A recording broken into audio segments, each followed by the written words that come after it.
You wear this brave face, but inside you're just as scared as everybody else. You do not know what I've been through. You pore over the words of dead people, but you don't let yourself feel those same things.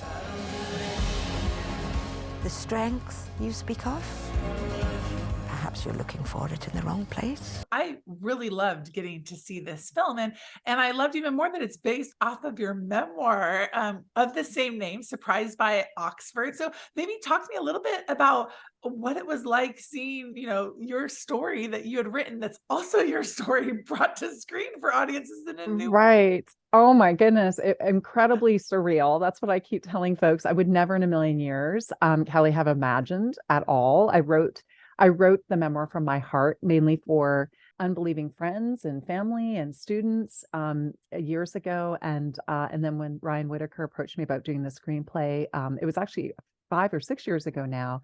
I really appreciated his integrity and we talked about that. So it's really beautiful to see it come to fruition now. Getting to see Oxford on screen. I have had Yes. the privilege of getting to go there and kind of explore some behind the scenes of the school for some past film stuff that I had done, but getting the access that not very many do to see it showcased in that way. Talk to me a little bit about kind of, it's a little bit of a love letter to the college as well. Oh, that's a beautiful way to put it. It is. I love that idea. And it's fun to know that you've been there as well, that there is this magical element to it without over romanticizing. It really is a beautiful place and a place of learning for 1,000 years. But yes, it has, I believe it's a film that has the most cinematography ever of Oxford, England.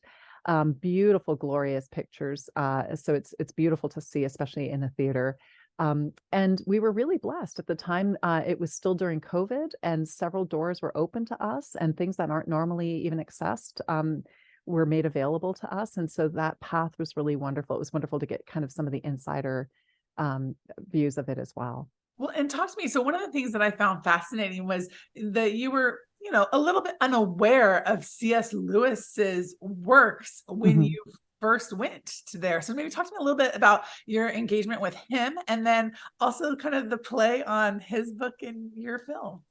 Like many people, especially in North America, I didn't grow up in a faith-filled home.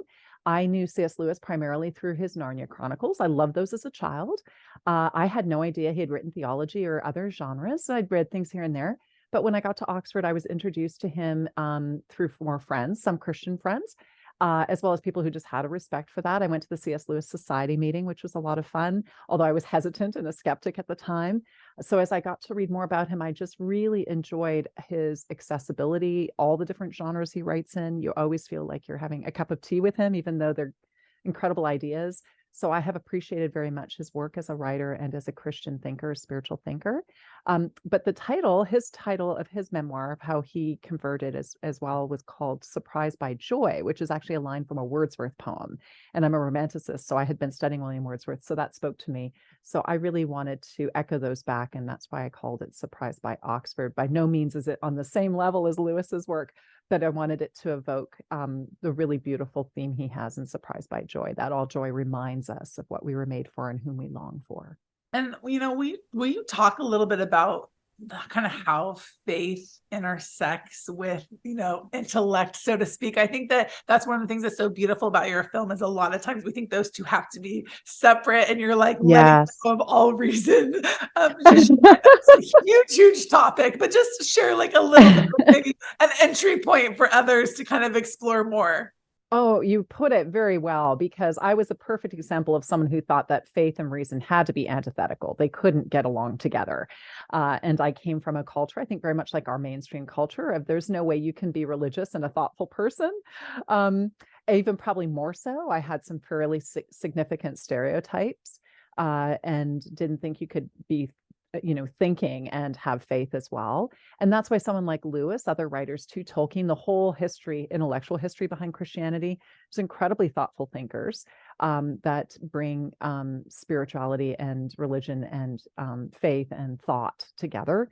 That actually, I really was convicted by how amazing the Bible was as a story itself, and that and that leading a life of faith took a lot of thought. And it's we can bring the heart and the head together, but even all our thinking isn't what saves us. And so there's a safety and a beauty in that as well. Once you kind of made this discovery for yourself, it wasn't like you went in a complete different direction. You still continued true to who you were. I mean, you became the first female dean of St. Peter's College in Oxford. I mean, still completely accomplished, and then able to have these conversations with others, and maybe in similar situations that you are now. So maybe just talk about the pursuing of a dream that you knew that you wanted since you were little. And even though that was different, you were able to accomplish it. Oh, well, that's very sweet. Yes, I had always been an academic writer, so writing a memoir was really new to me. I didn't anticipate doing that. I've always loved teaching. I've always loved students. So that's where my heart has been as well. And I definitely have been in secular academia, where there's much more resistance to faith and faith topics. I was actually told not to publish about my faith until I had tenure. So that kind of pressure is very real. And yet, this trying to push Christians to the corners of intellectualism and of social conversation, there are real pressures. But I think the more that we can walk our talk and embody Christ's love to others, that's the most powerful way that we can be at work in the world. Rose Reed is just darling, and I thought she is. What was it like for you, kind of initial conversations, and then seeing her maybe pick up some of your mannerisms and look at those back? Oh my gosh, Rose Reed is a delight. It's a real blessing actually to have a better version of oneself out there to aspire to.